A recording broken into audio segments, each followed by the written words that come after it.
Good morning all of you. आज का topic हमारा चुका है, कल हमने कही थी डायपोल डायपोल अट्रैक्शन, तो हम करे थे इंटरमोलिकुलर फोर्स ऑफ अट्रैक्शन। उससे रिलेटेड अगला जो पार्ट है इसमें डायपोल इंड्यूस्ड डायपोल अट्रैक्शन। तो ये क्या होगी, प्रेजेंट बिटवीन एक तो पोलर मॉलिक्यूल, तो between the polar molecule and तो का नॉन पोलर मॉलिक्यूल। तो जो हमारी क्या होगी, जो अट्रैक्शन है हमारे किसके बीच में, एक तो पोलर मॉलिक्यूल होगा और दूसरा क्या है, नॉन पोलर मॉलिक्यूल होगा।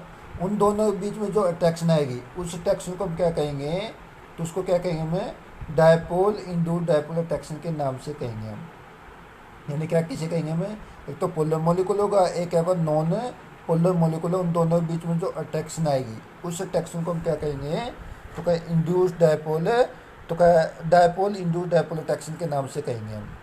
तो होगा ग्रेटर डायपोल मोमेंट, जितना उसका डायपोल मोमेंट ज़्यादा होगा, greater dipole moment of polar molecule, उसका जो पोलर मॉलिक्यूल का जितना डायपोल मोमेंट ज़्यादा होगा, और जो क्या एंड तो क्या है polarisability of non polar molecule, मतलब डायपोल मोमेंट तो ज़्यादा होना चाहिए पोलर मॉलिक्यूल का, उतनी जो क्या करे वो पोलराइजेबिलिटी नॉन पोलर के प्रति क्या होगी उसकी ज़्यादा होगी। तो पोलराइजेबिलिटी उसको यानी अपनी तरफ अट्रैक्ट करने की पावर क्या होगी उसकी ज़्यादा होगी।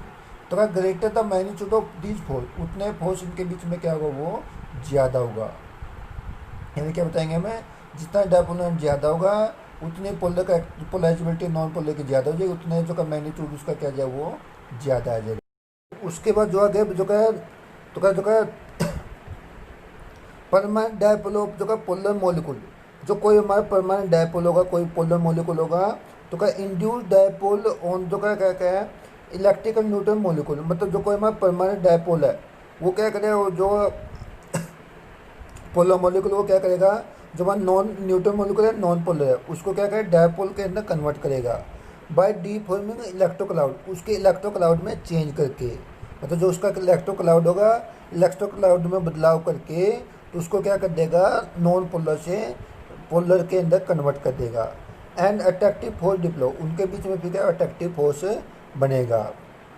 जैसे फॉर एग्जांपल HCl है, HCl हमारा जो का एच पर स्लाइटली रिपोर्ट है Cl पर नेगेटिव, और जो अगला Cl2 है, Cl2 पर हमारा क्या कोई चार्ज नहीं होता। जब ये HCl उसको अपनी तरफ अटैच करेगा, अटैच करने के कारण तो Cl पे तो क्या एक पे तो स्लाइटली पॉजिटिव चार्ज है, दूसरे पे क्या स्लाइटली नेगेटिव चार्ज आ जाएगा। तो इसके कारण इसको हम क्या कहेंगे, जो Cl2 हमारा क्या हो जाएगा वो पोलर नॉन पोलर से पोलर के अंदर कन्वर्ट होगा। तो ये हमारा क्या होगा, वो जो का नॉन पोलर से पोलर में कन्वर्ट है, उनके बीच में जो अट्रैक्शन है उसको हम क्या कहेंगे डायपोल इंड्यूस्ड डायपोल अट्रैक्शन के नाम से कहेंगे हम। तो ये होगा इसका। अब इसके बाद जो का पोलरिटी और नोबल गैस, जो हमारी नोबल गैस होती है वो भी क्या तो नॉन पोलर होती है। तो इंक्रीज साइज फ्रॉम जो का हीलियम तो रेहेनियम, तो हीलियम से जब रेहेनियम की तरफ जाएंगे तो उसका साइज बढ़ेगा, साइज बढ़ने के कारण तो उसकी जो का पोलराइजेबिलिटी क्या होगी वो बढ़ेगी उसकी। जब पोलराइजेबिलिटी बढ़ रही है तो जो का दे for solubility of water increase from helium to rhenium, तो उसकी जो का सोल्युबिलिटी क्या होगी, जो पोलराइजेबिलिटी बढ़ रही है पोलराइजेबिलिटी बढ़ने के कारण तो वो वाटर के अंदर उसकी सोल्युबिलिटी वो क्या होगी इंक्रीज होगी। मतलब ये बताएंगे हमें जो क्या हीलियम वाटर के अंदर कम सोल्यूबल होगा और रेहेनियम हमारे क्या होगा ज़्यादा सोल्यूबल होगा, क्योंकि इसकी जो का रेहेनियम की जो का पोलराइबिलिटी क्या है वो ज़्यादा है, पोलर कैरेक्टर ज़्यादा होगा, उसका हीलियम में क्या कम होगा। हम जैसे हमने आगे एग्जाम्पल में लिया है HCl को पता था इसके ऊपर H पे पॉजिटिव चार्ज Cl पे क्या नेगेटिव, तो जो हमारा दूसरा नॉन पोलर मॉलिक्यूल है जब ये नॉन पोलर को अपनी तरफ अटैच करेगा, अटैच करके क्या जाएगा तो जो का एक पे तो क्या जाएगा स्लाइटली पॉजिटिव और दूसरे पे स्लाइटली नेगेटिव चार्ज है जो H और Cl नेगेटिव, और दूसरे पे क्या हो गया तो उसमें क्या हो गया H पॉजिटिव जो का क्या हो गया Cl नेगेटिव, इनके दोनों के बीच में जो का करेक्ट है हो गया, जिसके कारण इसको हम क्या कहेंगे तो जो का जो जो नॉन पोलर तो नॉन पोलर से क्या है पोलर के अंदर कन्वर्ट हो गया। तो HCl जो का डायपोल था और जो का ये दूसरा नॉन डायपोल था उसने क्या अटैक करके उस पर डायपोल बनाया दी, इसके कारण इसको हम क्या कहेंगे डायपोल इंड्यूस्ड डायपोल के अट्रैक्शन के नाम से कहा गया। तो होगा इसका। अब जो नेक्स्ट हमारा अब तक हमने पहले पढ़ा था डायपोल डायपोल अट्रैक्शन, फिर पूछा पढ़ा हमने डायपोल इंड्यूस्ड डायपोल। अब जो अगला हमारा इंड्यूस्ड डायपोल अट्रैक्शन, अब ये क्या होगा तो जो हमारे दो नॉन पोलर मॉलिक्यूल है उनके बीच में जो अट्रैक्शन होगी उसको ही हम क्या कहते हैं इंड्यूस्ड डायपोल अट्रैक्शन या फिर लंदन या डिस्पर्सन फोर्स के नाम से कहा जाता है। मतलब क्या कहेंगे उसको, जो दो नॉन पोलर मॉलिक्यूल हो गए उनके बीच में जो अट्रैक्शन होगी उस अट्रैक्शन को हम क्या कहेंगे, इंड्यूस डायपोल या induce dipole dipole attraction, London या डिस्पर्सन फोर्स के नाम से कहा जाता है इनको। तो it exist between non polar molecule, तो एक इसमें होगा तो हमारे जो नॉन पोलर मॉलिक्यूल है उनके अंदर होती है। तो जो हमने पहले पढ़ा था पोलर जो डायपोल, डायपोल तो पोलर मॉलिक्यूल में थी। दूसरी डायपोल जो का इंडो डायपोल वो पोलर को नॉन पोलर से के बीच में अट्रैक्शन थी। अब ये थर्ड जो है वो क्या हमारी, तो जो का नॉन पोलर मॉलिक्यूल है उनके बीच में जो अट्रैक्शन है उस अट्रैक्शन को हम क्या कहेंगे, जो का है डिस्पर्सन फोर्स, लंदन फोर्स या इंडो डायपोल के नाम से कहते हैं। तो आगे क्या है, here electron cloud is symmetrical, इसमें इलेक्ट्रॉन क्लाउड क्या होगा, सिमेट्रिक मतलब सिमेट्रिकल डिस्ट्रीब्यूशन, मतलब वो पूरे फैला होगा। हैंस दे डू नॉट जो है पोलैरिटी, मतलब इनके ऊपर कोई पोलर का एक्ट नहीं होगा, मतलब सिमेट्रिकल डिस्ट्रीब्यूशन है इलेक्ट्रॉन का, इसके कारण है। तो ये बताएंगे हम उसके ऊपर कोई भी पोलैरिटी पोलर का एक्ट नहीं होगा। वैन बोथ तो का non polar molecule approach is the, जब दो नॉन पोलर मॉलिक्यूल हमारे एक दूसरे के नज़दीक आएंगे, the electro cloud of molecule become distorted, उनका जो इलेक्ट्रॉन क्लाउड वो क्या जाएगा, टूट जाएगा। एंड प्रोड्यूस इंस्टेंट डायपोल, वो क्या करेंगे, डायपोल का यानी डायपोल का काम करेंगे, डायपोल बनाएंगे। इट तो क्या induce dipole in the neighbouring molecule, जो इसके ऊपर क्या होगा, जो डायपोल बना वो नाइब्रेरियन मॉलिक्यूल के ऊपर बनेगा। The dipole then interact which is the, तो ये जो मॉलिक्यूल है वो एक दूसरे को अटैक करेंगे। तो क्या वैन जो का वो टू जो का नॉन पोलर मॉलिक्यूल एक दूसरे के जो का अप्रोच इज द, एक दूसरे के नज़दीक आएंगे। इलेक्ट्रॉन क्लाउड उसका क्या डिस्टोर्ट मतलब टूट जाएगा, जिसके कारण वो डायपोल में कन्वर्ट हो जाएंगे। उनके बीच में फिर अट्रैक्शन होगी, उस अट्रैक्शन के कारण इसको जो का क्या कहें में लंदन फोर्स, डिस्पर्सन या इंड्यूस डायपोल करेंगे। अब जैसे हमने देखे ये ए मॉलिक्यूल है, एक ए एटम है, एक बी है, दोनों में जो का सिमेट्रिकल डिस्ट्रीब्यूशन इलेक्ट्रॉनिक चार्ज का। तो क्या करेगा, ए के ऊपर जो स्लाइडली क्या है पॉजिटिव चार्ज, यानी जो क्या गया पॉजिटिव चार्ज वो राइट हैंड साइड की तरफ है, वो दूसरे बी को अपनी तरफ क्या करे अट्रैक्ट करेगा। अट्रैक्ट करके क्या होगा, तो क्या है तो पहले तो ए की तरफ था यानी बी की तरफ था, फिर वो क्या हो जाएगा अपोजिट डायरेक्शन में हो जाएगा। अट्रैक्ट करने के बाद मोर इलेक्ट्रोनेगेटिव लेफ्ट साइड होगी, जो का बी क्या हो जाएगा डायपोल बन जाएगा। तो होगा इसका।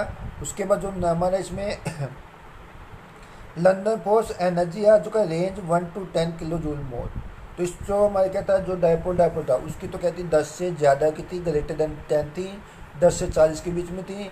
इसकी क्या होगी, जो लंदन फोर्स में एनर्जी वो क्या होगी, वो 1 से 10 किलो जूल के बीच में होगी, मतलब 1 से 10 के बीच में बताई जाएगी। तो यानी कम ही उस पर अप्लाई होता है ये।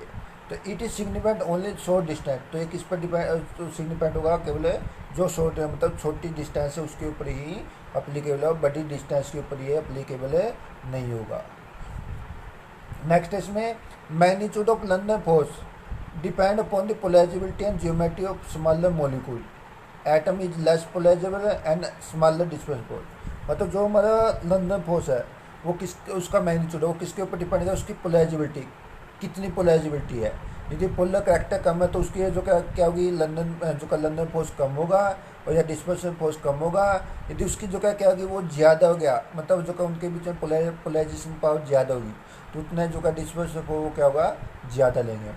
दूसरा क्या, जियोमेट्रिकल ऑफ स्मॉलर मॉलिक्यूल।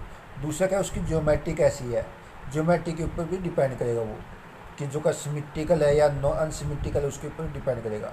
तो क्या है, is less polarisable and has जो का स्मॉलर डिस्पर्सन फोर्स, उसका जो क्या है डिस्पर्सन फोर्स क्या होगा वो स्मॉल होगा।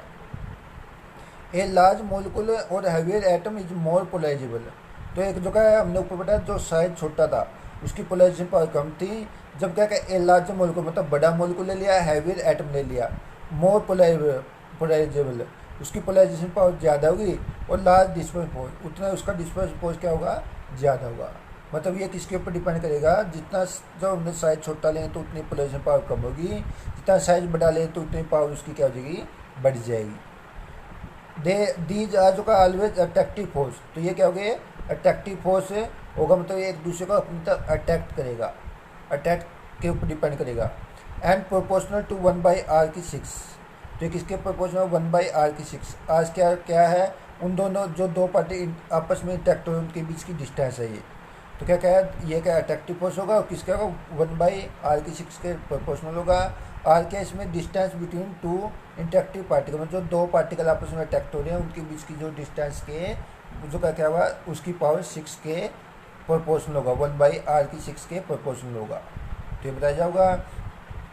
नेक्स्ट इसमें अब तो क्या मोर स्प्रेड आउट स्पेस, मतलब जितने ज़्यादा स्पेस में फैलोगे पोजेस हाई डिस्पर्सन फोर्स, उतना डिस्पर्सन फोर्स उसका क्या होगा ज़्यादा होगा। मतलब ये बताया जाएगा जितना ज़्यादा सरफेस एरिया होगा स्प्रेड आउट हो गए उतने जो उसका डिस्पर्सन फोर्स ज़्यादा होगा। एंड दोज कॉम्पैक्ट मोलिकुल, जो हमारे मोलिकुल क्या है कम सरफेस में फैले हैं, विच मिनिमाइज मोलिकुल कॉन्टैक्ट है जो का लोअर डिस्पर्सन फोर्स, उसका डिस्पर्सन फोर्स क्या होगा कम होगा। मतलब जो का जितना सरफेस एरिया ज़्यादा होगा तो उतने जो का उनकी जो का अट्रैक्शन क्या होगी ज़्यादा होगी, जितना सरफेस एरिया कम हो तो उनकी अट्रैक्शन उतनी ही कम होगी। जैसे एग्जांपल एक हमने एंड पेंटेन में कहते हैं जो कार्बन 5 होते हैं, इसमें 5 कार्बन कहते हैं एक स्टेट चेन में होते हैं। स्टेट चेन में होने के कारण तो इसमें क्या जो का इसका सरफेस एरिया ज़्यादा होगा, जो का जिसके कारण उसका जो का सरफेस एरिया तो लंदन फोर्स ज़्यादा हो गया, लंदन फोर्स ज़्यादा होने का बॉइलिंग पॉइंट इसका ज़्यादा होगा, 300 जो का कितना 9.4 केल्विन है। एंड पेंटेन में का सरफेस एरिया ज़्यादा है, सरफेस एरिया ज़्यादा होने के कारण बॉइलिंग इसका क्या होगा लंदन फोर्स ज़्यादा हो गया, डिस्पर्सन फोर्स ज़्यादा होगा, जिसके कारण उसका बॉइलिंग पॉइंट 309.4 है जो लॉन्ग चेन के अंदर है। दूसरा क्या है 2,2 डाईमिथाइल प्रोपेन, इसमें कार्बन तीन तो एक चेन में है, एक ऊपर होगा एक नीचे, बीच वाले कार्बन में एक ऊपर होगा एक नीचे होगा, इसको क्या है 2,2 डाईमिथाइल प्रोपेन, जिसमें बॉइलिंग पॉइंट उसका कितना 282.7 केल्विन। तो इसमें क्या होगा इसका कम होगा। कम किसका कारण से होगा, एक तो इसका सरफेस एरिया कम होगा, जब सरफेस एरिया कम है तो लंदन फोर्स क्या होगा वो कम होगा, लंदन फोर्स कम होने के कारण उसका बॉइलिंग पॉइंट वो क्या होगा कम होगा। तो ये इसके ऊपर मतलब सरफेस एरिया के ऊपर डिपेंड है कि जितना ज़्यादा सरफेस एरिया तो उतना बॉइलिंग पॉइंट उसका ज़्यादा हो गया। जैसे एन पेंट है उसका सरफेस एरिया ज़्यादा है और 2,2 डाईमिथाइल प्रोपेन का क्या है सरफेस एरिया कम है, उसके कारण इसका बॉइलिंग पॉइंट कम हो गया क्योंकि लंदन फोर्स इसमें कम है उसमें ज़्यादा था। अब आगे इसमें है ये किस के ऊपर डिपेंड करता है, जो लंदन फोर्स किसके ऊपर डिपेंड करता है, लंदन जो का disperse force increase with size, जितना साइज बढ़ेगा उतना लंदन फोर्स क्या होगा ज़्यादा होगा। आगे क्या होगा मोलिकुलर वेट जितना ज़्यादा हो तो उतना ही क्या होगा ये भी ज़्यादा होगा। सरफेस एरिया जितना सरफेस एरिया ज़्यादा हो तो उतना ही क्या होगा इसका वो भी ज़्यादा होगा। नंबर ऑफ इलेक्ट्रॉन, जितने इलेक्ट्रॉन ज़्यादा हो तो उतना ही उसका क्या होगा वो भी लंदन फोर्स ज़्यादा होगा। मतलब किस पर साइज बढ़ेगा तो लंदन फोर्स बढ़ेगा, मोलिकुलर वेट बढ़ेगा तो लंदन फोर्स बढ़ेगा, डिस्पर्सन बढ़ेगा। अगर जो का सरफेस एरिया जितना ज़्यादा हो तो उतना जो का ये ज़्यादा होगा डिस्पर्सन फोर्स या लंदन फोर्स, और जो का जितने इलेक्ट्रॉन ज़्यादा हो उतना ही उसका ज़्यादा होगा। जैसे एग्जाम्पल में मीथेन का क्या है, मीथेन अगर CiH4 सिलेन और GeH4 जर्मेन, SiH4 सिलेन और CH4 मीथेन। अब जो इन तीनों में चेक करें हम तो मीथेन का क्या होगा, मीथेन में कार्बन का साइज छोटा है और कार्बन का मास क्या कम होगा।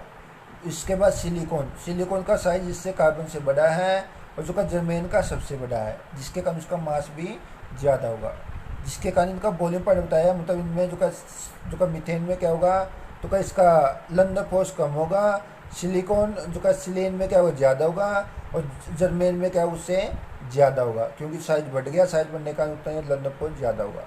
इसके कारण जो इनका बॉइलिंग पॉइंट बताया है तो का मीथेन का तो कितना है 112 केल्विन है और सिलेन का कितना 116 केल्विन है और जो जर्मेन का कितना 183 केल्विन है। तो ये किसके ऊपर डिपेंड है, उसका साइज के ऊपर डिपेंड करे है। जितना साइज छोटा तो उनका बॉइलिंग पॉइंट कम है, जितना साइज बढ़ गया तो उतना बॉइलिंग पॉइंट उसका ज़्यादा होगा। तो ये था हमारा कौन सा, तो जो का जिसको हमने इंड्यूस्ड डायपोल टेक्स में क्या था लंदन फोर्स, या फिर क्या था तीसरा नाम लिया था इसका डिस्पर्सन फोर्स। ये तो फोर्स था। अब आगे इसमें हमारा टॉपिक है थर्मल एनर्जी नाम से थर्मल का हीट के द्वारा जो एनर्जी प्रोड्यूस होगी, मतलब मोशन के द्वारा कह सकते हैं, मोशन के द्वारा होगी। तो का द थर्मल एनर्जी और मैटर रिस्पॉन्सिबल फॉर तो का डिफरेंट टाइप ऑफ जो का motion of its constituent particle, जो उसके अंदर पार्टिकल जुड़े हुए हैं उनके अंदर जो का अलग अलग प्रकार की क्या होगी जो का मोशन होगी। मोशन के कारण जो हमारी थर्मल है उसके द्वारा जो एनर्जी प्रोड्यूस हो उसको क्या कहते हैं थर्मल एनर्जी के नाम से कहा जाता है। मतलब जो क्या होगा थर्मल एनर्जी क्या होगी तो क्या ये क्या होगी जो का उसकी मोशन के ऊपर डिपेंड करेगी। जो मोशन जितनी ज़्यादा होती है थर्मल एनर्जी ज़्यादा होगी, जिसमें मोशन कम है तो उतनी ही कम होगी। किसके द्वारा निकालते हैं इसको? It is measure of average kinetic energy. किसके द्वारा मेजर किया जाता है? एवरेज काइनेटिक एनर्जी के द्वारा मेजर किया जाता है। और मॉलिक्यूल ऑफ द सब्सटेंस, जो कोई भी सब्सटेंस का मॉलिक्यूल है उसकी जो एवरेज काइनेटिक एनर्जी के द्वारा इसको मापा जाता है। And is directly proportional to absolute temperature. और किसके डायरेक्टली प्रोपोर्शनल है? ये एब्सोल्यूट टेम्परेचर के डायरेक्टली प्रोपोर्शनल होगी। जितना इसका टेम्परेचर ज़्यादा होगा तो उसकी जो क्या होगी, ये ज़्यादा होगी। जितना कम होगा तो उसकी उतनी ही कम होगी। तो होगा इसका। इसके बाद जो आगे है intermolecular versus thermal energy. Intermolecular जो का थर्मल एनर्जी में क्या रिलेशन है? तो ये एक दूसरे के कन्वर्जली है, मतलब उल्टे है। तो थर्मल जो देखो जो intermolecular force try to bring molecule closer. जो इंटरमोलिकुलर फोर्स तो कहते हैं दो मोलिकुल को एक दूसरे को अट्रैक्ट करके क्लोज जाते हैं, मतलब एक दूसरे के नज़दीक लाते हैं। बट थर्मल एनर्जी की particle away from each other. जो क्या कहेगा थर्मल एनर्जी क्या उसको उस मोलिकुल को एक दूसरे से दूर ले जाएगी। थर्मल एनर्जी तो क्या करेगी, उसको मोलिकुल एक दूसरे के पास उसको दूर हटाएगी। और जो हमारी क्या है ये पहले वाली क्या होगी, जो हमारी जो का इंटरमोलिकुलर जो का फोर्स ऑफ अट्रैक्शन क्या होगी वो एक दूसरे को नज़दीक लाएगी। When thermal energy of molecule reduce, जब ने थर्मल एनर्जी को कम कर दिया तो क्या है लोअरिंग द टेम्परेचर, उसका टेम्परेचर कम हो जाएगा। गैस का can be very easily liquefied, वो उस गैस को आसानी से लिक्विड के अंदर कन्वर्ट कर सकते हैं। मतलब क्या है जितने हमने थर्मल एनर्जी को उसको कम कर दिया उतने उसका टेम्परेचर कम हो जाएगा। टेम्परेचर कम होने का नहीं क्या उसकी वो आसानी से हम लिक्विड के अंदर कन्वर्ट कर सकते हैं। ये होगा इसका। उसके बाद क्या है if thermal energy predominate over the intermolecular force. तो ये जो का थर्मल एनर्जी होगी वो किसको प्रेडोमिनेट करेगी? जो इंटरमोलिकुलर फोर्स है उसके ऊपर अप्लाई, जो का हम क्या करेंगे उससे यदि हमने कहा थर्मल एनर्जी को उससे ज़्यादा ले लिया तो क्या द सब्सटेंस वुड चेंज। मतलब इंटरमोलिकुलर फोर्स ऑफ अट्रैक्शन कम है, थर्मल एनर्जी ज़्यादा है, तो हमारा जो क्या वो क्या होगी जो स्टेट है उसकी सॉलिड से या जो भी है वो चेंज कर सकते हैं हम। वो कैसे चेंज करें? हम सॉलिड से लिक्विड में चेंज कर सकते हैं, लिक्विड से गैस में चेंज कर सकते हैं, या फिर सॉलिड से गैस में चेंज कर यदि थर्मल एनर्जी ज़्यादा है और इंटरमोलिकुलर फोर्स ऑफ अट्रैक्शन है कम है। नेक्स्ट है इसमें तो का ईफ है इंटरमोलिकुलर जो का फोर्स प्रेडोमिनेट ओवर थर्मल एनर्जी। यदि हमने थर्मल एनर्जी के बजाय इंटरमोलिकुलर फोर्स को ज़्यादा ले लिया देन तो क्या है substance change from gas liquid solid. तो जो हमारा सब्सटेंस चेंज होगा किसमें? Solid liquid sorry gas liquid solid, इस प्रकार चेंज होगा। मतलब इंटरमोलिकुलर फोर्स ऑफ अट्रैक्शन ज़्यादा है और जो क्या थर्मल एनर्जी क्या कम है, उसके कारण हम क्या गैस को लिक्विड में लिक्विड को सॉलिड में कन्वर्ट कर सकते हैं। तो ये बताया इसमें। उसके बाद जो क्या हमारा क्या है यदि हमारा थर्मल एनर्जी ज़्यादा है तो मैंने भी बोला था सॉलिड किस में? लिक्विड में, लिक्विड किस में? गैस में चेंज होगा। यदि हमारा इंटरमोलिकुलर फोर्स ऑफ अट्रैक्शन ज़्यादा है तो क्या होगा? गैस लिक्विड में, लिक्विड किस में? सॉलिड में चेंज होगी। तो इस प्रकार हम एक दूसरे के अंदर कन्वर्टेबल कर सकते हैं, इसको कन्वर्ट कर सकते हैं। आज का टॉपिक इतना ही है। Thank you.